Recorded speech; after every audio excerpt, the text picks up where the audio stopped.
He didn't believe in destiny. She didn't believe in science failing her heart. But when the universe placed them face to face, one data point at a time, something impossible began to feel undeniable.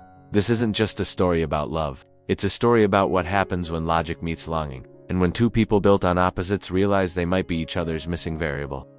Mallory Green was a neuroscientist, a woman who believed every feeling, every flicker of attraction, had a biological explanation.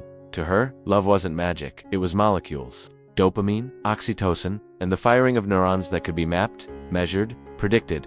She spent her life inside labs, writing equations about emotions she never let herself feel, until the day she met Ian Ortega. Ian wasn't from her world. He was a biologist who believed in instinct, not calculation. To him, attraction wasn't something to analyze, it was something to surrender to. He moved through life with that easy, chaotic confidence of someone who trusted his gut. When they first met at an academic conference, it was supposed to be simple. Two professionals debating the validity of scientific matchmaking. But one heated conversation changed everything. Mallory argued that science could identify the perfect match. Ian laughed and said, "Then tell me, Dr. Green, would science pick me for you?" It was meant as a joke. But when her pulse skipped the very physiological response she had studied 1,000 times, Mallory realized something dangerous. Her theories might not be ready for him.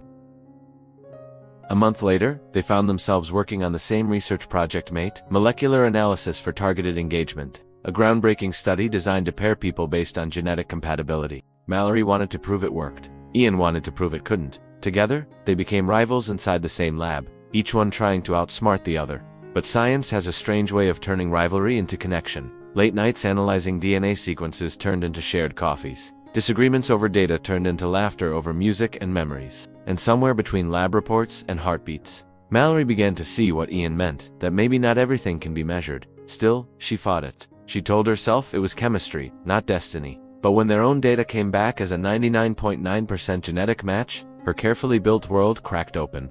Was it coincidence? Or was the universe through science trying to tell her something?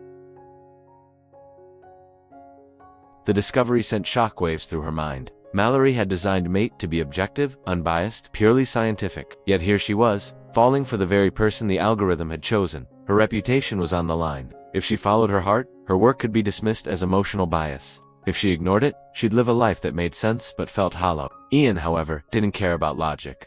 He told her, "You can spend your life explaining love, Mallory, or you can let yourself feel it." But she couldn't, not yet. So she pushed him away, convincing herself it was for the sake of science. Though deep down she knew it was fear. Fear of losing control. Fear that the woman who understood every chemical of emotion was about to be undone by it. Months passed. The project reached its final stage, the global reveal of the Mate algorithm. Journalists, investors, and scientists gathered to witness what could redefine human relationships. Mallory stood on stage, prepared to present the data that would prove love could be coded. But as she looked out into the audience, she saw Ian silent, steady, heartbreak visible in his eyes. And for the first time, her data didn't feel like truth. It felt like distraction. Her voice trembled as she began. Love is not a formula. It's not something that can be solved or programmed. It's the one variable that refuses to behave. The room fell silent. Every word dismantled the empire she had built, but it felt right. Because for the first time in her life, she wasn't speaking as a scientist. She was speaking as a human being. After the conference, Mallory disappeared from the public eye. She quit the project, left the university, and retreated into quiet research, not of data, but of the heart. Ian found her months later, in a small coastal town, living a life far removed from the sterile glow of lab lights. She had traded algorithms for sunlight, and equations for the rhythm of the waves. When he asked if she regretted what she did, she smiled and said, "No, because science taught me how to measure life. But you taught me how to feel it."